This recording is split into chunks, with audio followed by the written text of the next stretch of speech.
இன்றைய சின்னதா ஒரு செய்தி.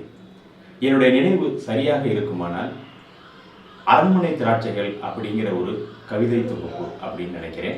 அதை எழுதினவர் பெருமைமிகு கவிஞர் திரு பே. சிதம்பரநாதன் அவர்கள்.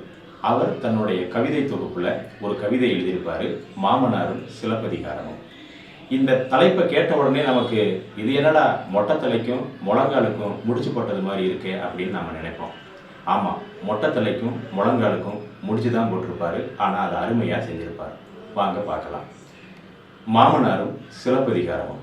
கிளை முறிந்து விழுந்தது போல் கோவலன் தலை முறிந்து விழுந்தது, நெடுமரம் போல் திடுமன சாய்ந்தான் நெடுஞ்செழியன், கூவி எழுத கோப்பெருந்தேவியும் உயிர் விருந்தால், மாதவியோ மகளோடு சன்னியாசியானால், எல்லாம் எதனால் என மருமகனிடத்தில் மாமனார் விளக்கினார். மனைவியின் நகையை விற்றதால் தானே. அதாவது தன் மகளை கட்டி கொடுக்கிற மாமனார் தன்னுடைய மருமகனிடத்தில், நான் என் மகளுக்கு சீதனமாக கொடுக்கக்கூடிய இந்த நகையை நீ வித்தைன்னா கோவலனுக்கு நடக்கிற விஷயம்தான் உனக்கும் நடக்கும் அப்படிங்கிறத ரொம்ப எளிமையாக சொல்லியிருப்பார்.